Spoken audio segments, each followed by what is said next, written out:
And we sometimes take that for granted. We have a brand. New York has a brand. And when people see it, it means something.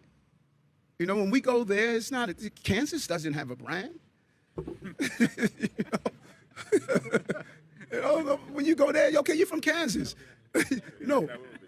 Well, you know what? But New York has a brand. I don't own a storefront. I don't work retail. I don't have any investments in any kind of retail or grocery stores or anything like that. I am just a YouTuber who makes videos for you, and a podcast, by the way, because the show is available in podcast form, Apple and Spotify's podcasting platform, and that's how I make my living. Thanks to you guys out there in the audience, I am able to support myself doing this, bringing you these stories and all of that, and I'm genuinely appreciative of that. But the thing is, one of the things that absolutely bothers me is watching these videos of people just stealing everything off the shelves, is hearing from these store owners on my local news, begging politicians to do what's right and actually institute some consequences because they're losing their livelihood. And even though I make a decent living, seeing the prices of everything go up at the stores that I shop at, having to call an attendant for regular everyday items that didn't used to be locked up. Don't look for detergent on these grocery store shelves. There are none to grab. So you can't keep your Tide on the shelves anymore? No, which is a big inconvenience for the customer and for the worker. Want aspirin? The cashier has to unlock the glass case to grab the medicine. All of those things bother the hell out of me, and they should bother you, and if they don't, guess what? I'm going to show you video after video of these insane organized retail thieves until you get mad and hopefully take some kind of action. Hopefully contact your prosecutor, your elected legislature, and get them to institute some damn consequences for these people, because I'm tired of hearing about how all these thieves are just trying to feed their family. They're just innocent Aladdins. You guys have heard me say the word Aladdin so many times on this channel, I'm sure you're sick of it. Well, because nothing has changed, because I'm essentially shouting into the abyss on this channel, we're gonna reset, run it again until you guys get it, until everybody gets it, because New York City's brand essentially is this kind of looting. That's right, Eric Adams, New York City does have a brand, and that brand is stained by the grubby hands of thieves all over every kind of merchandise. We have a brand. New York has a brand. Supermarkets, bodegas, and grocery stores saying enough's enough. They're joining forces to put an end to the surge in shoplifting. Their biggest complaint, repeat offenders. Sharon Crowley has more on how they say it's time for tougher punishments. So the retailers are trying to unite to lobby the government in order to institute some kind of strict punishments for shoplifters, and they emphasize bodegas and grocery stores and all of that. However, the thievery in the city of New York, in the state of New York, goes well beyond that. And the culprit of this, for those of you who are unaware, for those of you who think that this might be a Scooby-Doo level mystery, is in fact bail reform. The fact that if you steal, even if you do it over and over and over again, you will be released same day automatically, only to do it again. The consequences have been removed from the thieves, so now we're seeing thievery and organized retail theft escalate beyond a point where anybody could have imagined. Back in my Rite Aid, and there's nothing to steal because this Rite Aid, like so many other Rite Aids, is closing down because everybody stole everything. It is getting out of hand in New York City. The place that Michael Rappaport is, the Upper East Side, is one of the most historically wealthy places, not just in the city of New York, but in the country. Seriously, if you read old novels, they will talk about the wealth and the grandeur of the Upper East Side. If you go visit it, what you'll find is that a lot of the storefronts are actually built in what used to be Gilded Age mansions. So historically, it is one of the places that is known for wealth, and you don't expect all this thievery to be going on and shutting down all the businesses. But in this area in particular, this historic shopping area, this historic brick and mortar store area, we're seeing closure after closure due to the fact that these people are allowed to steal unchallenged. And the thing is, I talked about how bail reform is an obvious thing that's causing this, but this is also Manhattan, New York that we're talking about. So we have District Attorney Alvin Bragg, who refuses to prosecute anybody for anything anything. So even if we had a sensible bail policy that said, you know what, when you get caught 215 times stealing from this place, we're going to throw you in jail, Alvin Bragg wouldn't charge that person with any adequate charge. He doesn't pursue the prosecutions. So the thieves come time and time again, and they end up stealing from these pharmacies and all these other locations to the point where they shut down. And I just want to point out that we went through a pandemic. We went through a thing where we had a national campaign to distribute the vaccine. Just set aside what you think about the vaccine and all of that for a second, and think about what he's talking about in terms of a store. He's talking about Rite Aid. This is a pharmacy. It's part of the Walgreens company, or the Walgreens family of companies. And they're closing all these locations despite the fact that they're getting giant subsidies to distribute vaccine from state and federal governments. So they're basically being created and artificially boosted up as a point where people can come in and not only get their shot, but buy stuff because they're already there. And guess what? They're still shutting down in record numbers. They're still going away. And the people who live in these neighborhoods have to be without a pharmacy due to the fact that thievery is just going unchallenged. When actor and comedian Michael Rappaport posted about shoplifting on the Upper East Side, it drew national attention to a problem many small business owners say is getting out of hand in New York City. I mean, it's just absurd. New York is so depowered in terms of your ability to have self-defense that you see a security guard watching the thief walk out with all the stuff, essentially meaning that the security guard is just there to make you believe that if you try to steal something, something might happen. But in reality, if you actually steal something, the security guard won't stop you at all. He'll just let you walk out. Somebody will film it on their phone so that they can have evidence, so that they could send that evidence to DA Alvin Bragg so that he can crap on that evidence because he doesn't care about prosecuting anyone. Remember, the only person that Alvin Bragg seriously tried to prosecute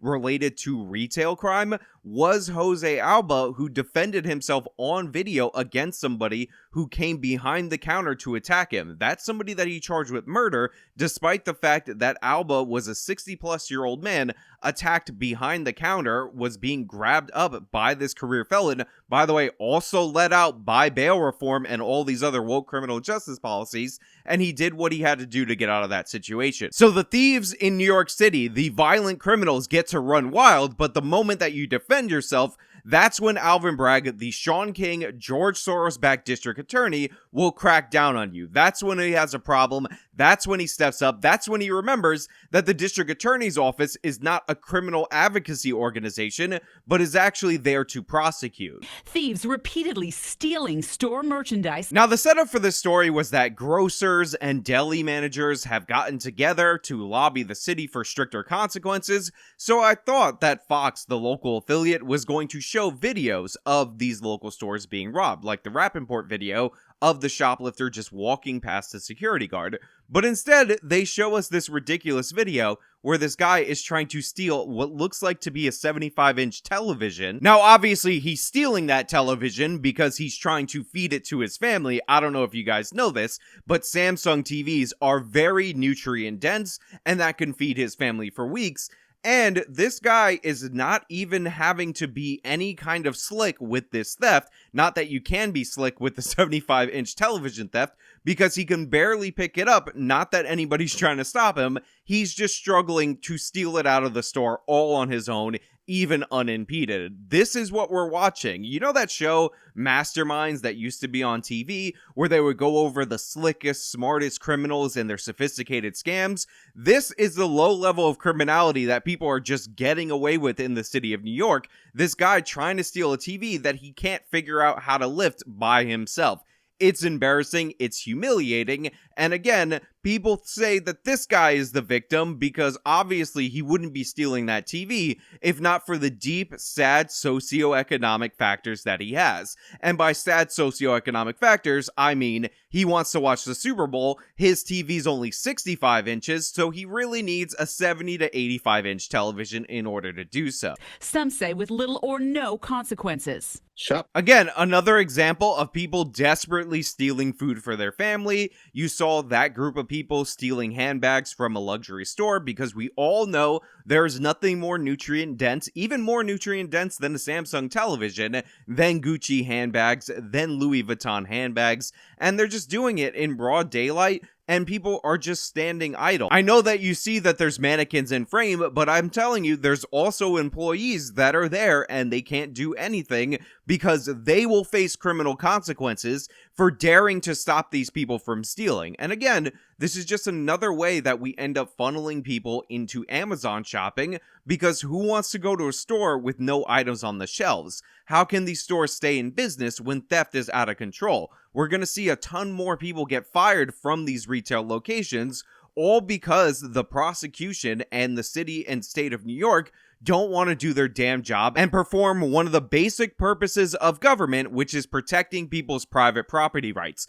Their fundamental human rights are being violated by these organized retail thieves, by these disorganized retail thieves, all because people want to have sympathy for them rather than those who are going out of business, and everybody else who actually follows the law, actually follows the rules, who ends up paying higher prices as a consequence to this constant theft. Lifters are unafraid when they come to the stores.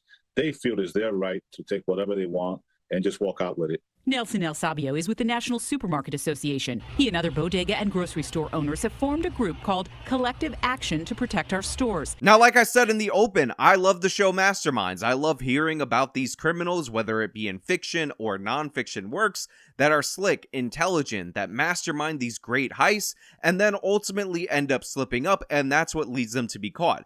This guy ain't nobody's mastermind. He can't even shove the meat that he's stealing unimpeded into his backpack without dropping it. It's pathetic, it's humiliating, and they're getting away with it despite the fact that there is no effort being put into this criminality. It's absolutely shameful. This guy gets a 0 out of 10, but he's able to walk free because all you can do is capture this on video, feed it to the local news, because nobody's going to do anything about it. They have a list of demands for lawmakers that includes stiffer penalties for shoplifters. We need help. We're screaming out for help.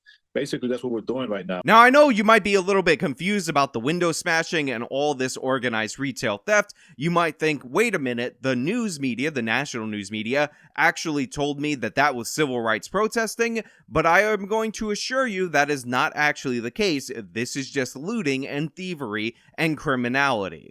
Jason Ferreira runs 3 Food Town grocery stores in Queens. When we catch someone shoplifting and we call the police, it's a very slow response, and it's very difficult to detain someone because, you know, we don't want to have an altercation at the store. He sent me this security video from his store in Jackson Heights. It shows someone he calls the skirt steak bandit. Here you see this man steal skirt steaks. From this angle, you see the same person walk out of the grocery store without paying. Now, fun fact, when I first moved to New York when I was 7 years old after my parents split up, I actually moved to the Jackson Heights area. And by the way, not a very nice area, especially in the 1990s. Now, it had gotten better because Jackson Heights was near LaGuardia Airport, still is near LaGuardia Airport, but it was near there when planes used to be much louder, so all the property was dirt cheap, so you had a lot of broke people move in there, and it got better once planes got quieter. But overall, it's sad to see that Jackson Heights is back to exactly where it was, maybe worse so, because now you can't do anything about the thieves. And for those of you who are saying, look, that guy's just stealing food to feed his family. Remember, and you can see this on the video, he's not just stealing any food, he's stealing a premium cut of steak. In fact, you can actually see him in the video look at a different item, a cheaper cut of steak, toss it aside, and then grab the expensive stuff, because that's what this is all about. And I've already talked about how you have to lock up all these other items, and in certain places, in certain Walmarts in this country, that even includes premium cuts of steak, and this is not the world that I want to live in. Walmart now has the steak locked up. You should not have to go up to the front and get an acrylic box of steaks to be unlocked, because thievery is just that out of control. Basically, the way these stores are going to function is the way that retailers used to function, which is you go up to the store, you order things from a person, they do the shopping, come around and bring it to you, rather than you being able to walk through the store yourself. I guarantee you we're going to get to that point at some point in time due to the fact that this retail theft is out of control. And by the way, these aren't just one-offs. These aren't just your average poor person just so down on their luck stealing from all these places. These are repeat offenders who keep doing it, and they have long criminal histories that predate this thievery that we need to talk about. In a crime briefing last week, the NYPD stated that shoplifting remains one of the top quality of life issues in the city, adding that most shoplifters are repeat offenders. We arrested 327 people. 327 people that account for 30% of all the arrests. Half of them, or almost half, are convicted felons. And guess what? 235 of them, so 235 out of 327 are walking around the streets of New York right now, just doing what? Unfortunately, making stores close. So what he just said is that when they do catch people, it turns out that the same 327 people actually represent about 30% of all arrests. So these are repeat offenders, and about half of those people are convicted felons. And unfortunately, because of the way our system works, the overwhelming majority, nearly 2/3 of these people, are out on the streets as they keep getting released over and over again until they drive stores out of business. And they cut to B-roll while this guy is explaining that, and I just want to point out how absurd the B-roll that they showed is. That's a laundry bag that you would carry your clothes to the laundromat with, full of merchandise in this store, and nobody can do anything to stop this person. This is not an Aladdin that is just stealing a laundry bag load size of bread to feed his family or to feed the poor kids in his neighborhood. This is a retail thief who's just boldly committing this crime knowing that there are no consequences for it. And let's be clear, the reason this is happening, the problem that we have, is a lack of consequences for the criminality. It's not poverty, it's not people having anxiety related to a recession or related to the pandemic or anything like that. As we went over time and time again on this channel, crime did not increase during the Great Recession, the greatest recession since the Great Depression, and crime actually fell because we had the same policies that were instituted throughout the early 90s to mid-90s, in fact stricter versions of that, and that acted as a deterrent against this criminality. And for those of you who leave me comments saying, tough on crime has never reduced crime, there's no evidence that those policies reduce crime. Look at any chart of crime from the 90s to post the 90s. It is the greatest crime drop in the history of the country, all based on the fact that we as a nation, and by the way, this was a bipartisan idea, decided that the criminal was responsible for their criminality and they needed consequences for their actions. We had not only strict punishments against criminality, but we also had a large amount of social disdain for the criminal in our society. None of this sympathetic, oh, this guy might be Aladdin, oh, it's such a sad story, or any of that. Both parties came together on a national crime bill, and across this country, different pieces of legislation were passed in order to strengthen penalties against those criminals. And spoiler alert, it worked. It was effective. Look at the numbers. You would have to be a total buffoon not to see it. But hey, those are just my thoughts. Maybe you're a buffoon and you disagree with me, so let me know your buffoonish opinion down in the comments below. If you like this video, then show me by leaving a like. Subscribe for more content. Follow me on each and every one of my social medias in the description box of this video. This has been me talking about rampant retail theft again in New York City. Again, till next time.